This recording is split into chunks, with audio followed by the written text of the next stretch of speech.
سود کے دھندے کرنے والوں، محلے کے پہلوان سے لڑنے کی اوقات نہیں ہے۔ اللہ نے ان کے خلاف جنگ کا اعلان کیا ہے جو سودی کاروبار کرتے ہیں۔ بتاؤ، اللہ جس سے جنگ کا اعلان کرے، کوئی اللہ سے مقابلہ کرنے کی طاقت رکھتا ہے؟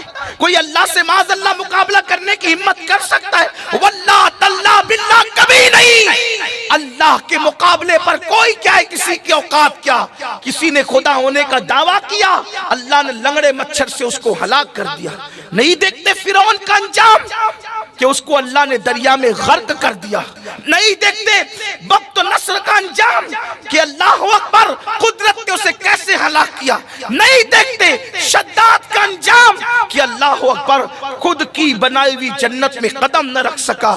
اس لیے قدرت کو چیلنج مت کرو، دنیا چند دن کی ہے، اس چند دن کی دنیا کے چکر میں اللہ کو ناراض مت کرو۔ حلال کمانے والے اپنا مال قبر میں نہیں لے گئے، حرام کما کر ہم کیا اپنا مال قبر میں لے جائیں گے؟ جھوٹ بول کر کاروبار مت کرو، دھوکہ دے کر کاروبار سب دنیا میں رہے گا۔ بال بچے ہوج موج کریں گے، وارثین موج مستی کریں گے۔ اب تو لوگ اتنے بے وفا ہیں، مردہ باپ کی قبر پر جوان بیٹا فاتحہ پڑھنے بھی نہیں آتا۔ ارے قبر پر آ کر فاتحہ پڑھنا تو دور کی بات ہے، بیٹا تو باپ کے لیے مغفرت کی دعا بھی نہیں کرتا۔ اب تو لوگ فاتحہ کے لیے بھی ترس رہے ہیں، لوگ دوسروں کا بھلا چاہ رہے ہیں۔ کوئی کہتا ہے انسان خود غرض ہو گیا، میں کہتا اللہ کرے انسان خود غرض ہو جائے۔ اگر انسان خود غرض ہو جاتا تو کم از کم بچوں کے لیے حرام دولت کما کر کے اپنی آخرت خراب نہ کرتا۔ انسان خود غرض ہو جاتا تو نماز کے وقت دکان پہ بیٹھ کر اپنے گھر والوں کے بھلے کے چکر میں اپنا برا نہ کرتا۔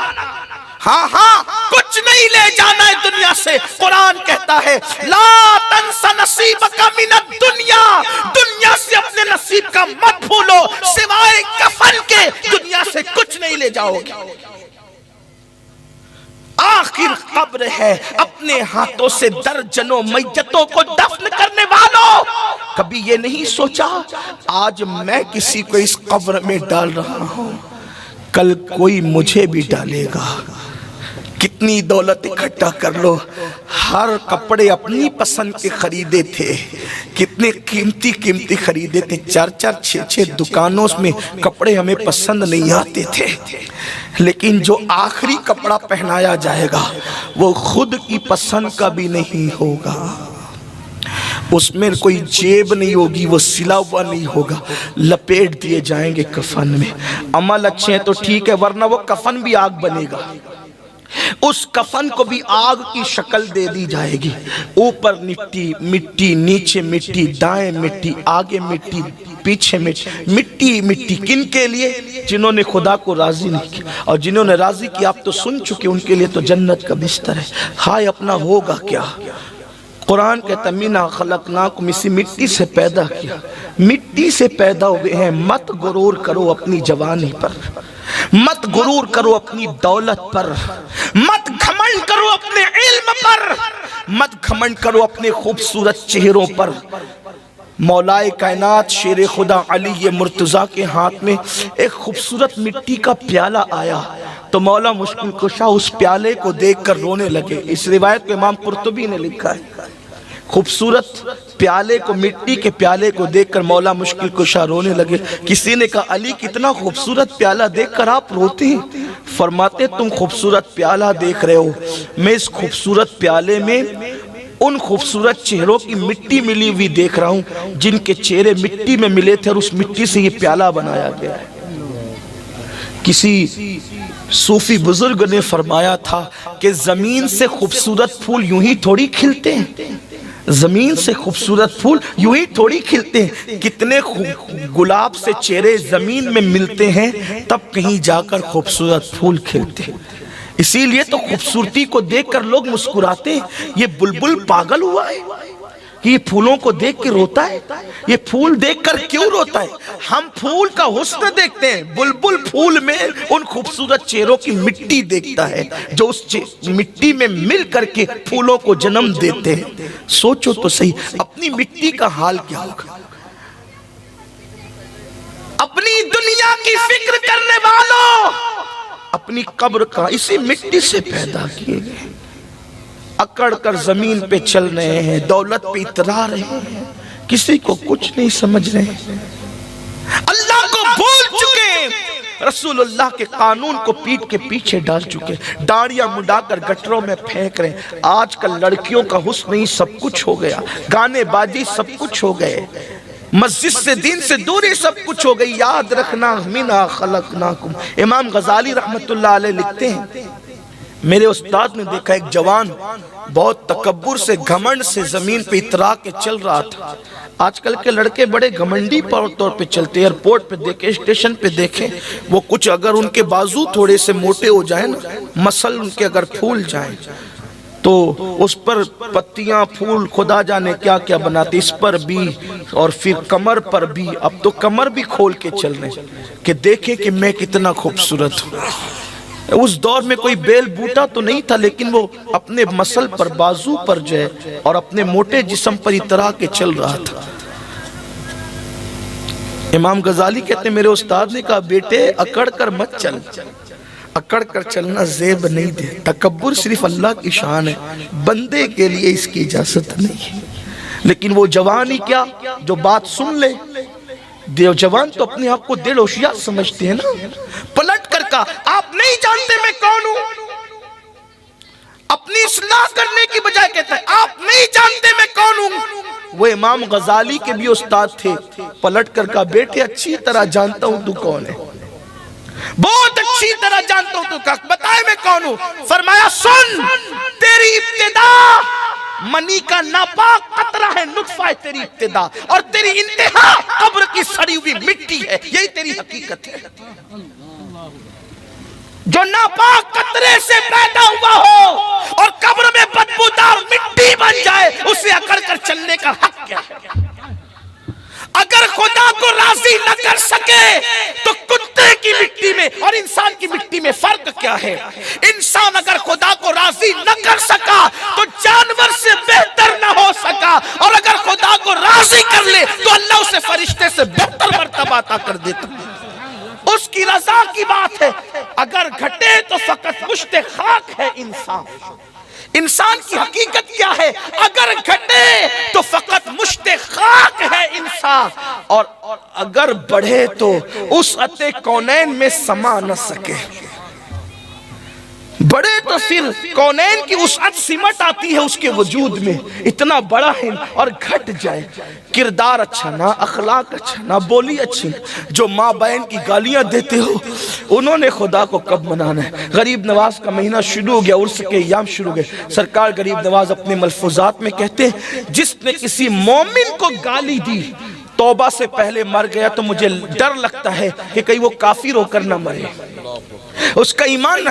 کتنی مومنوں کو تو اپنی جگہ ہے، خود کی بیوی کو لوگ گالی دیتے ہیں، ماں بہن کی گالیاں بیوی، اور اسی کو مردانگی سمجھتے ہیں۔ مردانگی گالی دینے کا نہ، وہ بزدل ہے جو بیوی کو گالی دیتا ہے، وہ بزدل ہے جو بیوی کو مارتا ہے۔ مردانگی کس سے کہتے ہیں پتہ ہے؟ جانے مردانگی کی طرف دیکھو، ام المومنین حضرت عائشہ صدیقہ فرماتی ہیں کہ میرے نبی نے اپنی بیویوں میں کبھی کسی بیوی کو ڈانٹا تک نہیں، کسی کو نہیں ڈانٹا، بلکہ الٹ ہم یہ کرتے تھے، خود ہی لڑتے تھے، ناراض ہو کے بیٹھ جاتے تھے، حضور ہمیں منانے کے لیے تشریف لایا کرتے تھے۔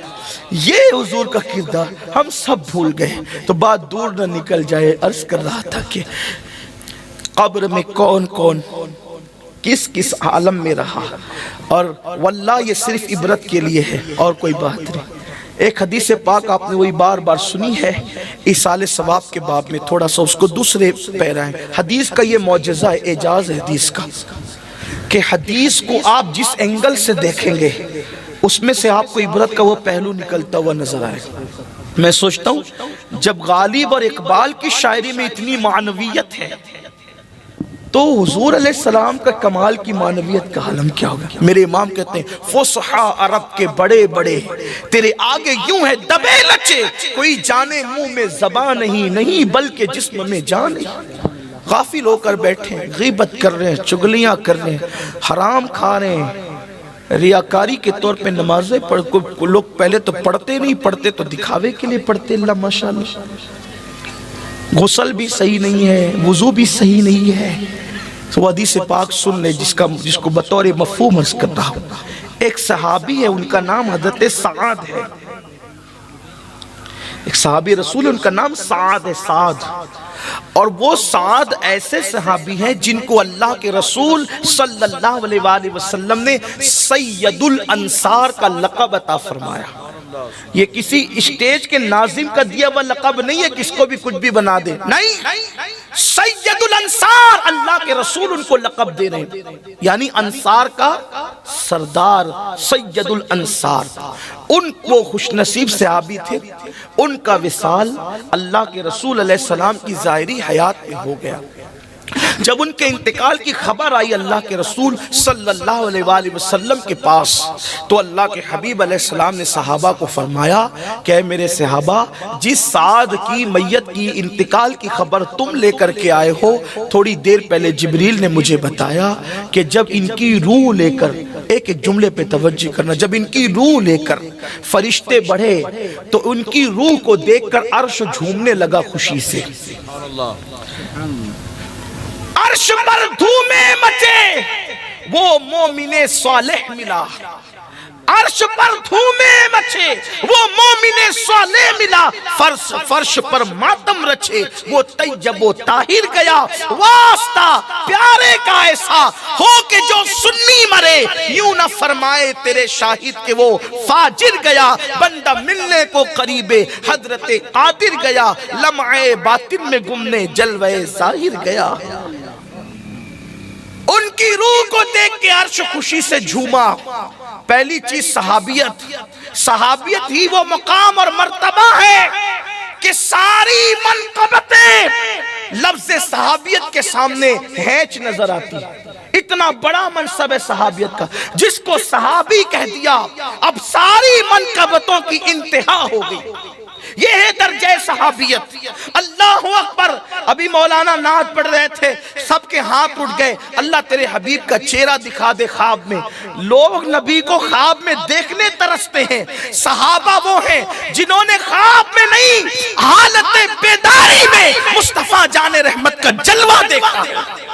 حضور نے پیار سے ان کے نام لیے، حضور نے حضور کے پیچھے نمازیں پڑھی، حضور کے دسترخوان پہ انہوں نے کھانے کھائے، اللہ کے رسول کے ساتھ انہوں نے جنگوں میں شرکت کی. انہوں نے حضور کے تبسم کو دیکھا، حضور کے جلال کو دیکھا، حضور کے بیٹھنے کو دیکھا، حضور کے اٹھنے کو دیکھا. بڑی بات تو یہ ہے وہ ایسی آنکھ والے تھے، انہوں نے اللہ کے قرآن کو مصطفیٰ جان رحمت پہ نازل ہوتے ہوئے بھی دیکھا، قرآن اترتے دیکھا انہوں نے اپنی آنکھوں سے. یہ حضور کے صحابہ ہیں، یہ صحابہ کی عظمت ہے، یہ صحابہ کا مقام ہے. لیکن سنو غوث قطب ابدال کوئی بھی صحابی کے مرتبے کو نہیں پہنچ سکتے. تو پھر میں اور آپ تو کوئی شمار ہی نہیں. ٹھیک ہے، اتنا تو آپ سمجھ ہی گئے ہوں گے.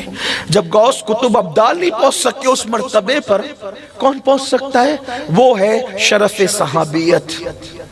اور عام صحابہ کی یہ شان ہے کہ غوث قطب ابدال نہیں پہنچ سکتے، بلکہ وہ صحابی جس نے پوری زندگی ایک سجدے کا موقع جس کو نہیں ملا، کلمہ پڑھا جان چلی گئی، نہ الحمدللہ کا، نہ سبحان اللہ کا، نہ ماشاءاللہ کا، نہ نماز پڑھی، نہ روزہ رکھا، نہ حج کیا، نہ زکوٰۃ دی، کوئی نیکی کرنے کا موقع نہیں ملا. بس حضور کو دیکھا، کلمہ پڑھا، حضور کو دیکھا، اسی حالت میں انتقال ہو گیا. اب کوئی غوث قطب بھی اس صحابی کے درجے کو نہیں پہنچ سکا جس نے ایک مرتبہ دیکھا، ایک بار. جس مسلمان نے دیکھا انہیں ایک نظر، اس نظر کی بصارت پہ لاکھوں سر. یہی تو ہم اہل سنت کہتے ہیں. لوگ کہتے ہیں ہم نبی کی طرح، نبی ہماری طرح. ہم کہتے ہیں نادان جو ایک نظر نبی کو دیکھ لے حالت ایمان میں، کوئی اس کی طرح نہیں ہو سکتا.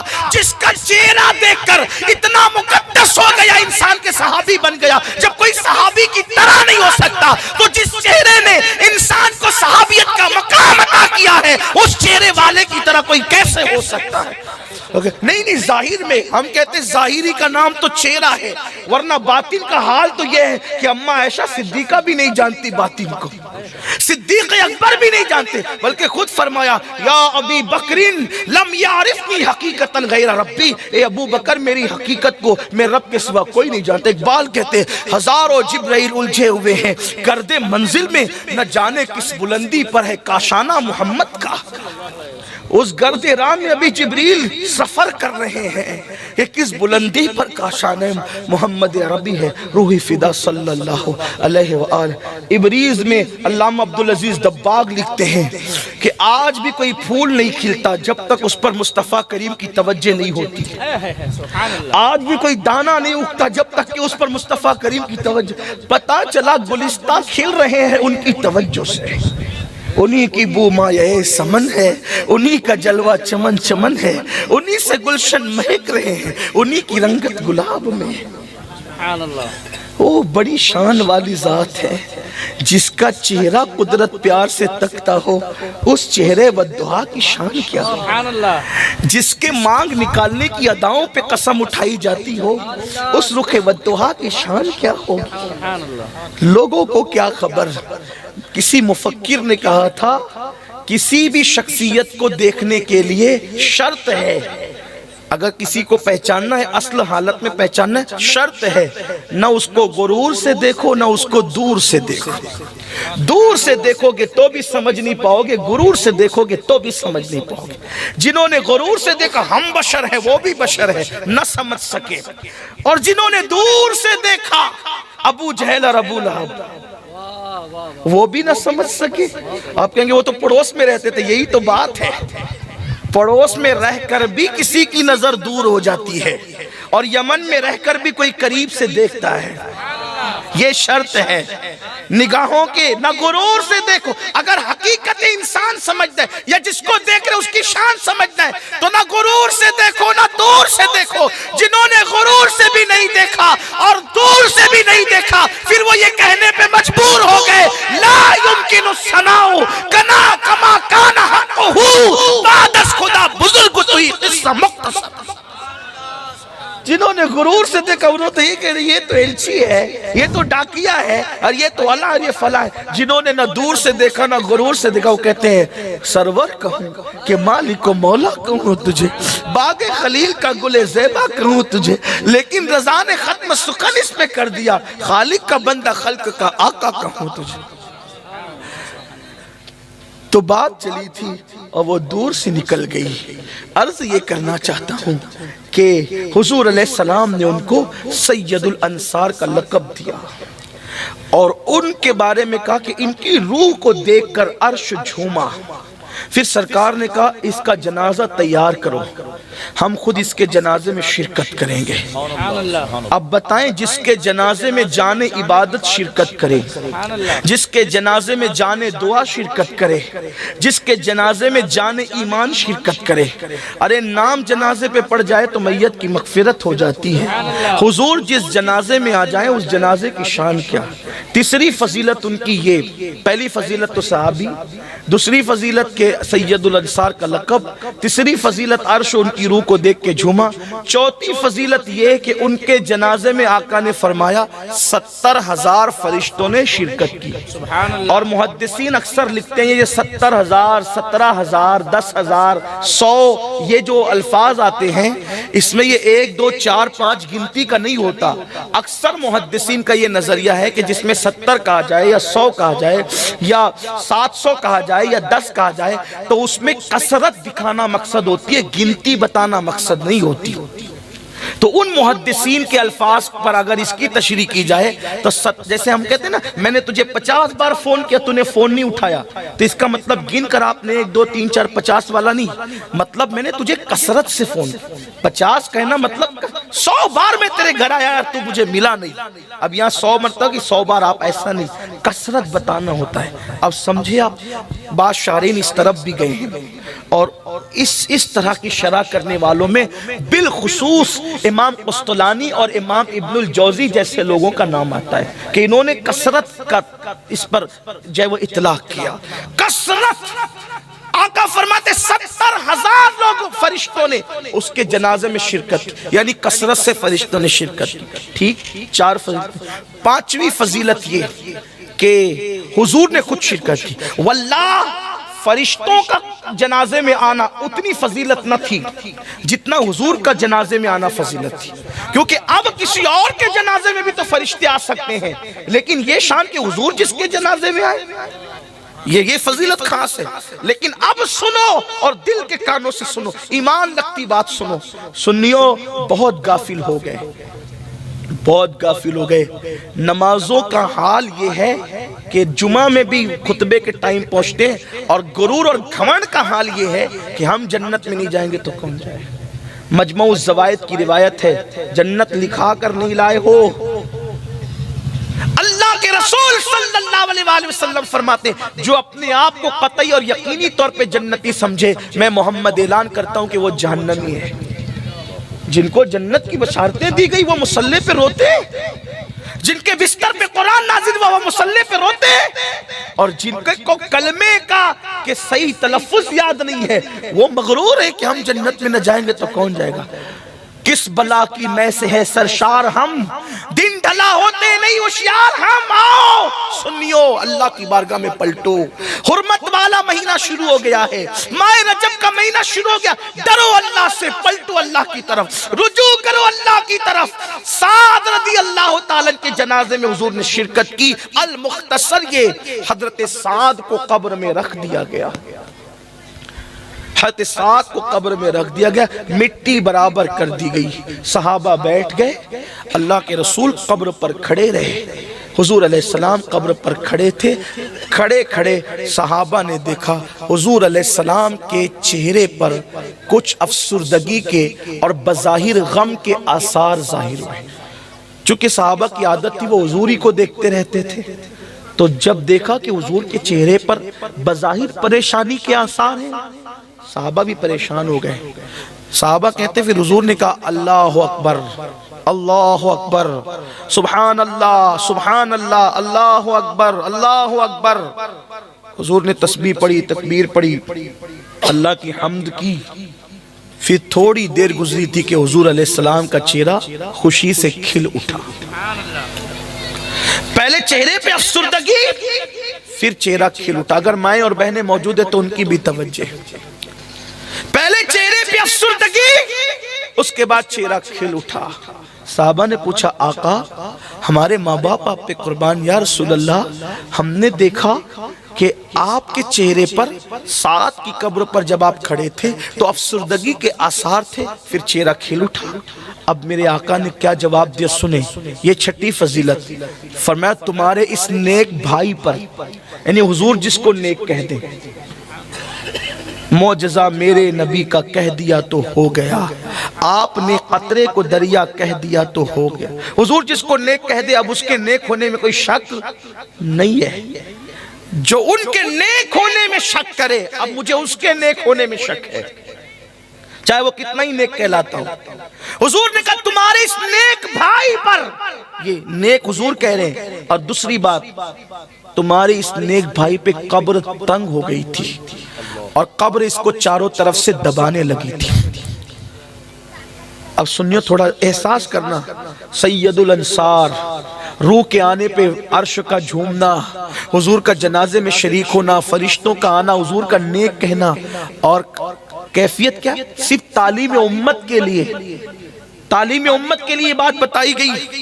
کس کی بات ہو رہی ہے؟ کسی پیر کی بات نہیں ہو رہی ہے, کسی فقیہ کی بات نہیں ہو رہی ہے, کسی محدث کی بات نہیں ہو رہی ہے, کسی حاجی نمازی غازی کی بات نہیں ہو رہی ہے. صحابی رسول جہاں منقبتوں کی انتہائی گلدستہ ہے, اللہ کے حبیب فرما رہے تمہارے اس نیک بھائی پر اس کی قبر اس کو چاروں طرف سے دبانے لگی. حدیث پاک کا مفہوم ہے قریب تھا کہ اس کی پسلیاں آپس میں دوسرے سے مل جاتی. یہ منظر دیکھ کر میرے چہرے پر افسردگی کے آثار ظاہر ہوئے. سنیو, سوچے تو کوئی ثابت کر سکتا ان کی نماز بھی چھوٹی تھی, کوئی ثابت کر سکتا ان کے چہرے سے داڑھی بھی منڈی تھی, کوئی ثابت کر سکتا ہے.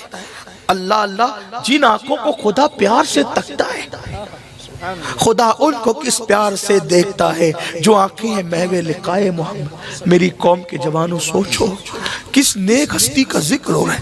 غوث و خواجہ کی بات نہیں ہو رہی ہے, غوث و خواجہ جنہیں آقا مانتے ہیں, غوث و خواجہ جنہیں آقا.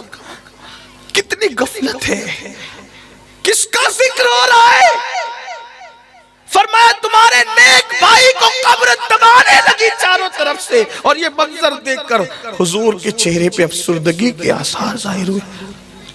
آقا فرماتے میں نے اللہ کی تکبیر کر، اللہ اکبر اللہ اکبر اللہ اکبر، سبحان اللہ سبحان اللہ اللہ اکبر۔ حضور یہ منظر دیکھ کر پھر فرماتے میں نے تکبیر پڑھی، پھر اس کی قبر کشادہ ہوگی۔ ان کا مسئلہ تو حل ہو گیا۔ اب صحابہ نے پوچھا، شارحین حدیث نے پوچھا، آقا اس کی قبر اسے کیوں دبا رہی تھی؟ قبر دبانے کی وجہ کیا تھی؟ کیوں قبر نے دبایا؟ آقا فرماتے کوئی بہت بڑی بات نہیں تھی، شخصیت بڑی ہے لیکن بات بڑی نہیں تھی، بس بات اتنی تھی کہ تمہارا یہ نیک بھائی پیشاب کے چھینٹوں سے نہیں بچتا تھا، پیشاب کے چھینٹوں سے نہیں بچتا تھا یہ تمہارا نیک بھائی۔ محدثین لکھتے پیشاب کے چھینٹوں سے نہیں بچنے پہ کئی وجوہات لکھی، اس میں سے ایک وجہ جو مجھے بہت پسند آئی وہ بیان کر رہا ہوں، جس سے عظمت صحابیت کا تحفظ بھی ہو جاتا ہے کہ وہ بکریاں جب چراتے تھے، بکریاں تو بکریاں چرانے میں اتنے مصروف ہو جاتے تھے کہ بکریاں پیشاب کرتی تھی تو وہ بکریوں کے پیشاب کے چھینٹے سے بچ نہیں پاتے تھے، اس بنیاد پر ان کی قبر میں انہیں دبایا جا رہا تھا۔ سوچو مسلمانوں، سید الانصار کو بکری کے پیشاب کے چھینٹے سے نہ بچنے، جان بوجھ کے نہیں، لاشعوری طور پہ نہ بچنے کی بنیاد پر ان کی قبر انہیں دبا رہی ہے، حتیٰ کہ یوں لگتا ہے کہ کہیں پسلیاں نہ ٹوٹ جائے۔ حضور یہ منظر دیکھ کر افسردہ ہو رہے ہیں۔ آپ مجھے بتائیں تو صحیح کہ پیشاب کے چھینٹے سے نہ بچنے کی بنیاد پہ قبر دبا رہی تھی، جو زنا سے نہیں بچتے ان کا کیا حال ہوگا، جو سود سے نہیں بچتے ان کا کیا حال ہوگا، جو بدنظری سے نہیں بچتے ان کا کیا حال ہوگا، جو لوگ غیبت سے نہیں بچتے ان کا کیا حال ہوگا، جو کانوں میں ایئر فون لگا کے گانے سنتے ان کا کیا حال ہوگا، جنہوں نے کبھی خدا کو یاد بھی نہیں کیا ان کا کیا حال ہوگا، جنہوں نے قرآن کو طاق کی زینت بنا دیا ان کا کیا حال ہوگا۔ سوچو، امام اہل سنت کہتے اندھیرا گھر اکیلی جان دم گھٹتا دل اکتاتا، اندھیرا گھر اکیلی جان دم گھٹتا دل اکتاتا، خدا کو یاد کر پیارے وہ ساتھ آنے والی ہے۔ ہائی اپنا کیا بنے گا؟ 10x10 کے کمرے میں اگر پاور بند ہو جائے، اے سی بند ہو جائے، پنکھے بند ہو جائے تو ہماری نیند کھل جاتی ہے، ہم اپنے کمرے میں ڈرنے لگتے ہیں، لیکن وہاں 10x10 کا کمرہ نہیں ہوگا، وہاں تو کروٹ لینے کو بھی جگہ نہیں۔